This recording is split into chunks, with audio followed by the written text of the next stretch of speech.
Perspectives in education ఉంది కదా, so దాన్ని ఎలా ప్రిపేర్ అవ్వాలి? ఈ రెండు తెలుగు రాష్ట్రాలలో టీచర్స్ రిక్రూట్మెంట్కి సంబంధించి ఒక కొత్త సబ్జెక్టు విద్యా దృక్పథాలు, పర్స్పెక్టివ్స్ ఇన్ ఎడ్యుకేషన్. ఈ సబ్జెక్ట్ పైన మంచి మెటీరియల్ దొరకటం లేదు. కారణం ఏంటంటే ఇది ఒక సింగిల్ సబ్జెక్ట్ కాదు, బిఎడ్ డిఎడ్లో చదివిన సబ్జెక్ట్ కూడా కాదు.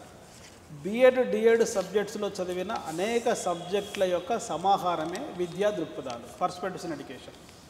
ఇక్కడ రెండు పదాలు ఉన్నాయి. పర్స్పెక్టివ్స్ అంటే ఒక అంశం పట్ల మనకు ఉండేటువంటి అవగాహన, ఒక అంశం పట్ల మనకు ఉండేటువంటి వైఖరి, ఒక అంశం పట్ల మనకు ఉండేటువంటి లోతైనటువంటి ఆలోచన.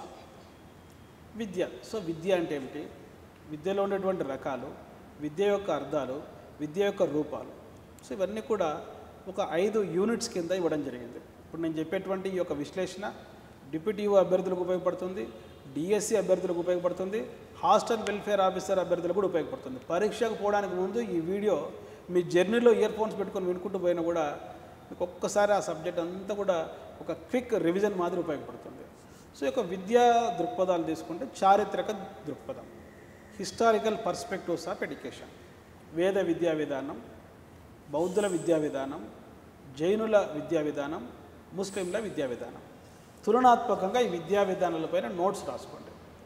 ఈ విద్యా విధానాలలో ఉండేటువంటి కరికులం, విద్యా ప్రణాళిక, విద్యా ఆశయాలు, ఉపాధ్యాయుడు, బోధనా పద్ధతులు, మరి ఉపాధ్యాయుడి యొక్క పాత్ర, క్రమశిక్షణ, ఆనాటి ఉండేటువంటి పాఠశాలలు.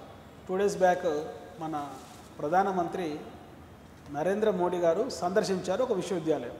గెస్ చేయండి, నలంద విశ్వవిద్యాలయం. ఈ నలంద విశ్వవిద్యాలయం ఏ విద్యా విధానంలో భాగంగా ఉన్నది? చాలా ఇంపార్టెంట్, బౌద్ధుల విద్యా విధానంలో. అది తిరిగి పునఃప్రారంభించబడింది. దాని మొదటి ఛాన్సలర్ ప్రణబ్ ముఖర్జీ, మొదటి వైస్ ఛాన్సలర్ అమర్త్య సేన్. ఈ నలంద యూనివర్సిటీ ఏ రాష్ట్రంలో ఉంది? బీహార్. సో పర్స్పెక్టివ్స్ ఇన్ ఎడ్యుకేషన్లో నాటి విద్యా విధానాలలో ఎటువంటి పాఠశాలలు ఉండేవి? గురుకులాలు, పరిషత్తులు, సమ్మేళనలు వేద విద్యా విధానంలో ఉంటాయి. ఈ యొక్క ఆరామాలు, మొనాస్టరీలు బౌద్ధుల విద్యా విధానములు ఉన్నాయి. ముస్లిం విద్యా విధానంలో మక్తాబ్, మదరసా ఇలా లాంటివి, మరి ఈ యొక్క కార్ఖానా లాంటి పాఠశాలలు ఉండేవి ముస్లిం విద్యా విధానంలో. అదేవిధంగా బోధనా పద్ధతులు తీసుకుంటే వేద విద్యా విధానంలో ఉపన్యాస పద్ధతి చూడండి, ఇక్కడ మౌఖికము, శ్రవణము, మననము, నిధిధ్యాసన అనే పద్ధతులు ఉంటాయి. అదేవిధంగా జైనుల విద్యా విధానంలో వైయక్తిక బోధన ఉంటాయి.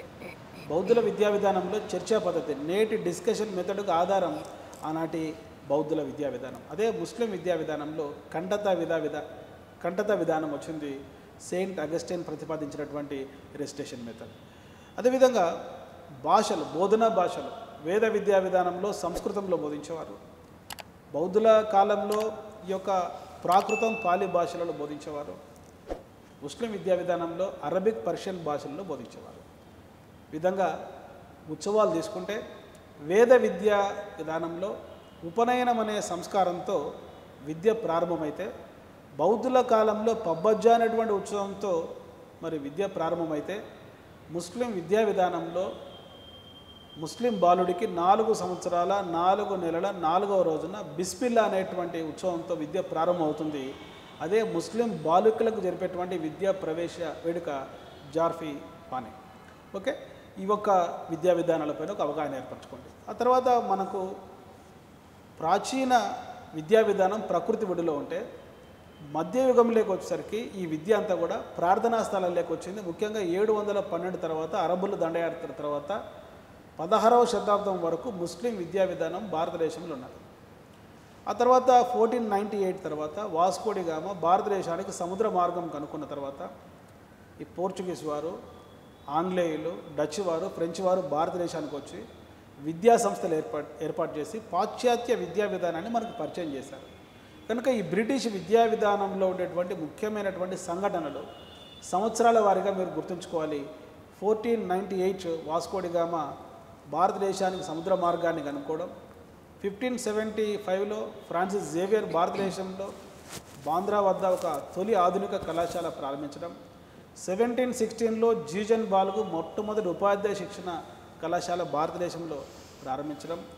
మరి 1792లో అబ్జర్వేషన్స్ అనేటువంటి బుక్ చార్లెస్ గ్రాంట్ రాయడం, దాని ప్రభావం వల్ల వచ్చినటువంటి 1813 చార్టర్ యాక్ట్, 1835లో వచ్చినటువంటి మెకాలే మినిట్స్, మెకాలే ప్రతిపాదించినటువంటి ఆంగ్ల విద్యా విధానం, మరి భారతదేశంలో ఒక కొత్త గుమస్తా వర్గాన్ని తయారు చేయాలి. వారు ఎట్లా ఉండాలంటే రక్తంలో వర్ణంలో భారతీయులుగా, అభిరుచుల అలవాట్లలో ఆంగ్లేయులుగా ఉండేటువంటి ఒక వర్గాన్ని మనం తయారు చేయాలని ఆంగ్ల విద్యను భారతదేశంలో ప్రతిపాదించినటువంటి వ్యక్తి Macaulay. 1854 Woods dispatch, 1882 Hunter commission, 1902 విశ్వవిద్యాలయాల చట్టం, 1904 విశ్వవిద్యాలయాల చట్టం, 1902 విశ్వవిద్యాలయాల కమిషన్, 1910 భారతదేశంలో ఉచిత నిర్బంధ ప్రాథమిక విద్య పైన ప్రవేశపెట్టిన తొలి తీర్మానం గోఖలే తీర్మానం, 1917లో కలకత్తా విశ్వవిద్యాలయాల కమిషన్, 1929లో వచ్చినటువంటి హార్టాక్ కమిటీ. ఈ కమిటీ గుర్తించింది భారతదేశంలోని ప్రాథమిక విద్యలో వృధా స్తబ్దత అనేటువంటి 2 జంట సమస్యలు ఉన్నాయని.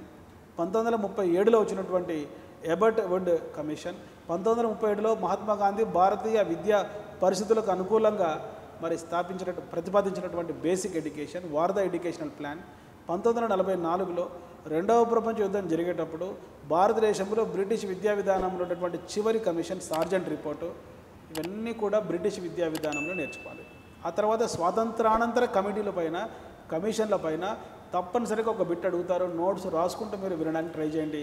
1948 Radhakrishnan commission, 1951 BG Kher committee, 1952 Mudaliar commission, 1953 UGC, 1955 G Ramachandran committee, 1957 national committee for women education Durgabai Deshmukh committee, 1959 Sriprakasa committee, 1961 doctor Sampurnanand committee, 1962 Hansa Mehta committee, 1963 Bhaktavatsalam committee, 1964 Kothari commission, 1964 Kothari commission తన రిపోర్ట్ను సబ్మిట్ చేయడం, 1968 భారతదేశంలో తొలి జాతీయ విద్యా విధానం, 1971లో రెసిడెన్షియల్ పాఠశాలలు ప్రారంభం కావడం ఉమ్మడి ఆంధ్రప్రదేశ్లో, 1974లో integrated education for disabled children పథకం కేంద్ర ప్రభుత్వం ప్రవేశపెట్టడం, 1975లో భారతదేశంలో ఎన్సీఆర్టీ తొలి నేషనల్ కరికులం ఫ్రేమ్వర్క్ను ప్రతిపాదించడం, 1977లో ఈశ్వర్ భాయ్ పటేల్ కమిటీ ఎస్యూపీడబ్ల్యూను ప్రతిపాదించింది,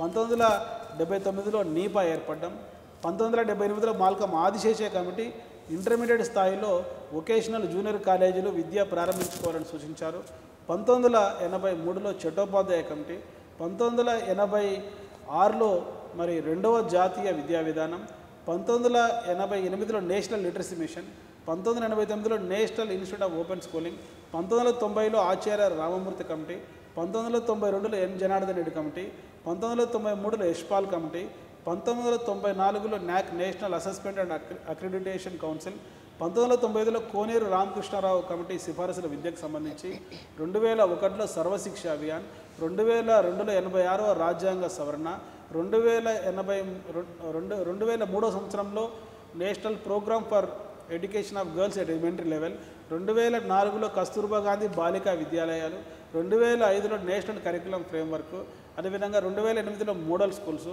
2009లో వచ్చిన సాక్షర్ భారత్ పథకం, రాష్ట్రీయ మాధ్యమిక శిక్ష పథకం, 2009లో national curriculum framework for teacher education, 2010లో code of ethics for teachers NCTE తయారు చేసిన డాక్యుమెంటు, 2013లో వచ్చినటువంటి రూసా రాష్ట్రీయ ఉच्चारण శిక్ష అభియాన్, 2016లో వచ్చినటువంటి టీఎస్ఆర్ సుబ్రహ్మణ్యం కమిటీ యొక్క సూచనలు, 2018లో 3 ప్రోగ్రామ్స్ విలీనమయ్యాయి, సర్వశిక్ష అభియాన్, రాష్ట్రీయ మాధ్యమిక శిక్ష అభియాన్, ఉపాధ్యాయ విద్య ఒక సమగ్ర శిక్ష అభియాన్గా ఏర్పడ్డాయి.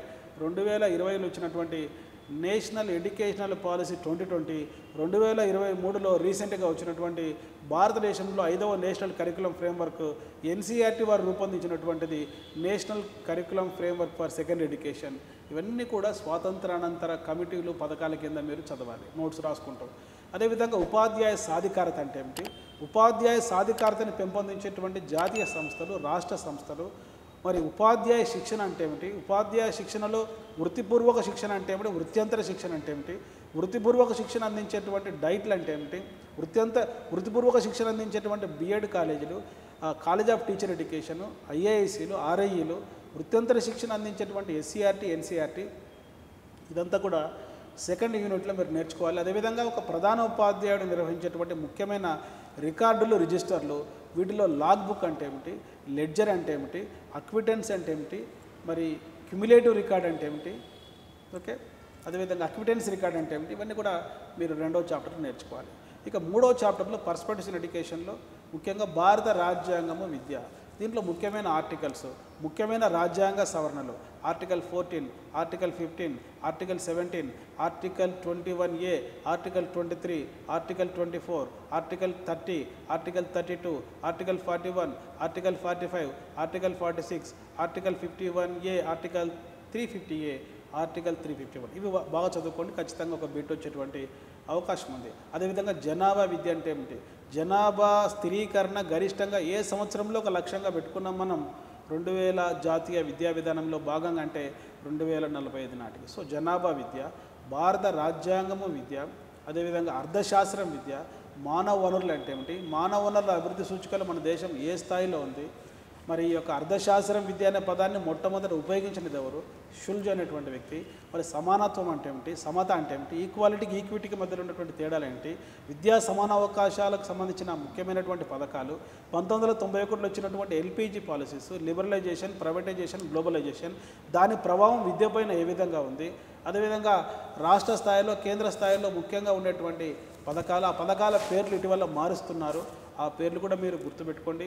సో వీటితో పాటు మీరు చదవాల్సినటువంటి కొన్ని యాక్ట్స్ ఉన్నాయి. So right to information act 2005, right to education act 2009. So వాటితో పాటు కొన్ని మరి హ్యూమన్ రైట్స్ గురించి, చైల్డ్ రైట్స్ గురించి మీరు చదువుకోవాలి. తర్వాత నేషనల్ కరికులం ఫ్రేమ్వర్క్ 2005, ఇప్పుడు కొత్తగా వచ్చినటువంటి నేషనల్ కరికులం ఫ్రేమ్వర్క్ కూడా చదువుకుంటే మంచిది. National curriculum framework for secondary education 2023 చాలా ఇంపార్టెంట్, ఖచ్చితంగా బిట్ వచ్చేటువంటి ఏరియా. జాతీయ విద్యా విధానం 2020, ఇవన్నీ కూడా విద్యా దృక్పథాలు, పర్స్పెక్టివ్స్ ఎడ్యుకేషన్కి సంబంధించిన ముఖ్యమైన యూనిట్లు, ముఖ్యమైన టాపిక్స్, ముఖ్యమైన సబ్ టాపిక్స్.